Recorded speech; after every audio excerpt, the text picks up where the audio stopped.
Oh, hello. Gosh, is it that time already? Oh, my goodness, there is always so much to do, even in lockdown. Anyway,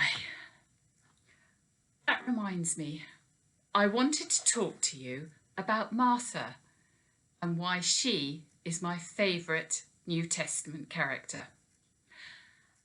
Martha's story really resonates with me. I've always felt a certain camaraderie, a fellow feeling with her character, Martha of Bethany, sister of Mary and Lazarus. Most people know her as the bossy woman who orders her sister to help her in the kitchen, or the woman who calls on Jesus to heal her sick brother. But to me, she is so much more. The name Martha is a Latin transliteration of the Greek name, which I can't write or pronounce, which was a translation of the Aramaic martyr, meaning the mistress or the lady. There are lots of Marys in the Bible, but to my knowledge, only one martyr. I believe Martha was a woman of some means and standing and stature in the local community. For a start, in Luke 10:38, it says, Martha opened her home to Jesus.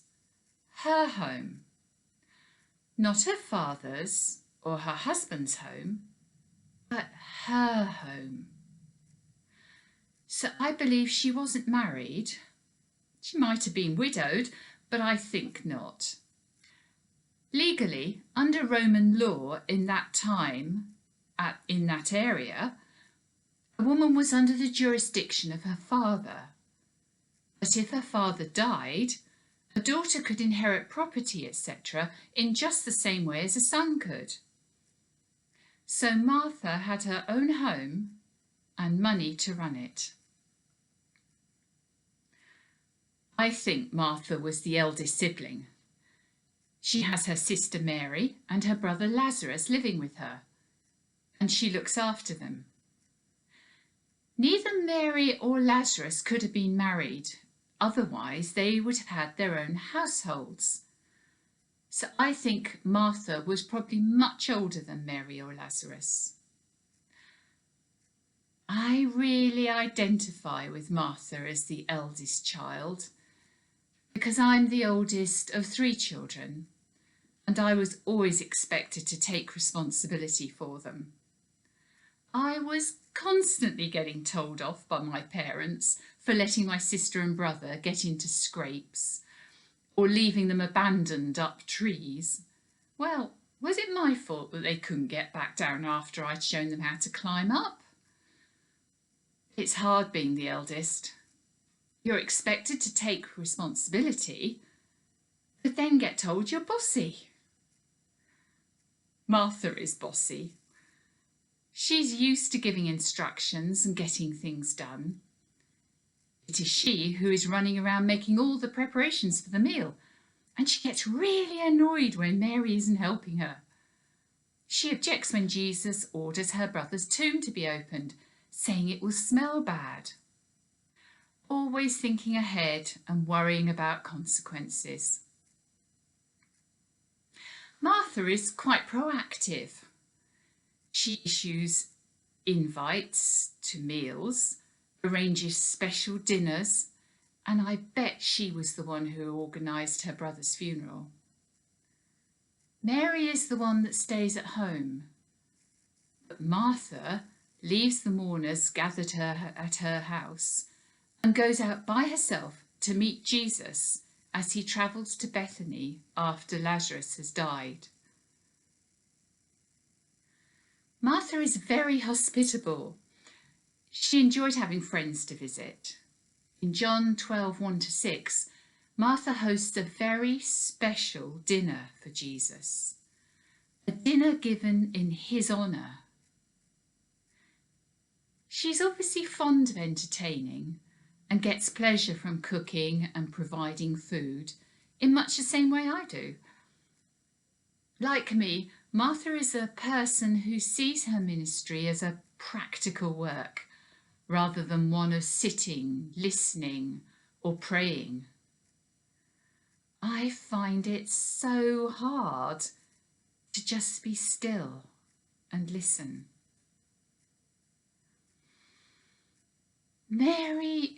Martha knew Jesus really well. Lazarus was loved by Jesus. Jesus wept when he heard that Lazarus had died. I think Jesus was Lazarus's best friend, and Martha was used to having Jesus to stay at their place. She knew him so well that in Luke 10:40, she feels quite able to march up and interrupt Jesus while he is in the middle of teaching and order Jesus to scold Mary for not helping her. I so sympathise with Martha for how she must have felt when Jesus tells her that Mary's doing the right thing by sitting listening to him. But Jesus corrects Martha so gently and compassionately. He knows her of old too. He twice says her name, and I can imagine him shaking his head with a knowing smile on his face as he acknowledges that Martha is worried and upset about many things, but that Mary has chosen the right thing to do. The story doesn't describe what happened next, and I often wonder what Martha's reaction was. Did she flounce off to her room in a sulk, feeling humiliated? Or did she laugh it off and hurry back to preparations in the kitchen? Or did she take on board what Jesus had said?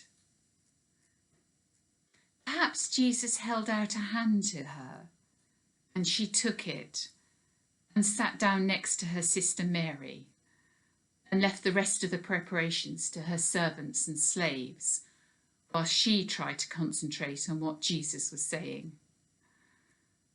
I'd like to think she did that, and I'd hope that I would do the same.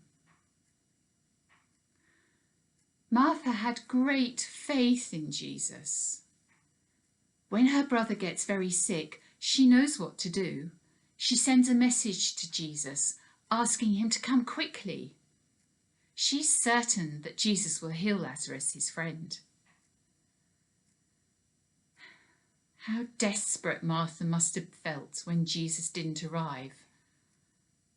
And then the worst happened. Lazarus died. I wonder if she felt abandoned by Jesus. There are times when I felt that God wasn't listening to me, that things were not going right, and I'd ask, why? Why are you letting this happen to me, God? To not have Jesus there with her at a time of such crisis must have been unbearable. But she did have her sister Mary, who was the thinker, the listener, and who took in all of Jesus' teaching. So maybe Mary was able to comfort her sister and encourage Martha to continue to trust in God. I feel so blessed that in times of great distress or worry, I've had a faithful Christian to pray with me and encourage me. Martha places her trust in Jesus. She must have thought it odd that Jesus didn't respond to her urgent appeal, and that as one of Lazarus's best friends, Jesus didn't even attend his funeral. I think she didn't give up hope in Jesus, and she was sure he would arrive. Perhaps that's why when she meets Jesus on the road, unlike her sister Mary, who wails and flings herself to the ground in despair, Martha doesn't cry or hurl accusations, but calmly makes a simple statement of faith and hope. Lord, if you had been here, my brother would not have died. But I know that even now God will give you whatever you ask. Then Jesus says to her, "He who believes in me will live, even though he dies, and whoever lives and believes in me will never die." And then he asks Martha what I think is a brutally direct question. Do you believe this? Wow! Martha has experienced the trauma of nursing her brother as he died and has just buried him, and is now faced with that question about life and death from Jesus. What does she say? She makes a simple affirmation. Yes, Lord. I'm not sure that deep in grief, after losing someone I loved so much, I could readily make the same affirmation, and with such unshakable belief. Martha can, because she trusts Jesus absolutely. I pray that my trust in Jesus is that unshakable.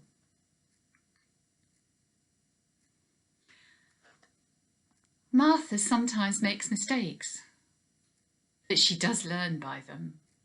She gets her priorities wrong.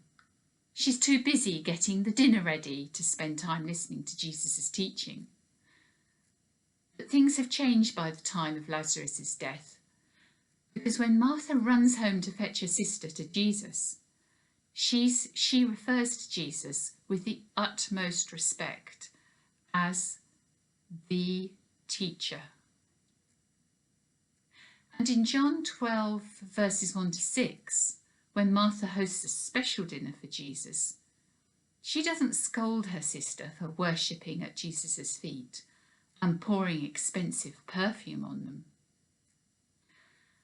That makes me think that Martha has been paying attention to Jesus' teachings, and they are beginning to influence how she lives her life. Martha is a bit slow sometimes to understand what Jesus is telling her. During their roadside conversation, when he tells her, "Your brother will rise again," she thinks Jesus is talking about the resurrection at the last day. Jesus has to patiently explain further. And again, at the tomb, Martha hasn't quite taken on board what Jesus has told her about Lazarus, because she tries to stop Jesus from opening the tomb, saying that there'll be a bad smell from the decomposing body. I'm so glad that there are other people who don't quite get it right first time. Martha knows with an enviable certainty that Jesus is Christ the Lord. In John 11, verse 27, I notice that Martha now calls Jesus Lord. She knows who he is. During their meeting on the roadside, Martha declares to Jesus, "I believe that you are the Christ, the Son of God, who was to come into this world." Martha also says to Jesus that she knows that God will give Jesus whatever he asks. She could only say that if she knew with certainty who Jesus was. And Martha is trusted by Jesus. The two of them have an intense and very pivotal conversation on that roadside outside Bethany. Jesus tells her quite plainly who he is in John 11:25. He says, "I am the resurrection and the life. He who believes in me will live even though he dies, and whoever lives and believes in me will never die. Martha knows Jesus' identity as the Son of God. She tells him she knows. At the tomb, Jesus reminds her of their earlier conversation, and in John 11:40 he says to her, "Did I not tell you that if you believed, you would see the glory of God?" When Jesus tells his disciples who he is, he frequently warns them not to tell others. But Jesus doesn't need to warn Martha not to broadcast it. He knows he can trust her. And lastly, whenever I think about Martha or read the story of Lazarus' resurrection, I always wonder what Martha's reaction was when her brother stepped out of the tomb that momentous day. I have the feeling that the first thing she said to her brother was something like, "Oh, for goodness sake, look at the state of you. Come on, let's get you home and washed and into some decent clothes." Well, as the eldest sibling, I can assure you it's really hard to stop issuing instructions and getting people organised. I do hope that my thoughts have given you something to think about, and that it might encourage you to stop and pray and be still and listen.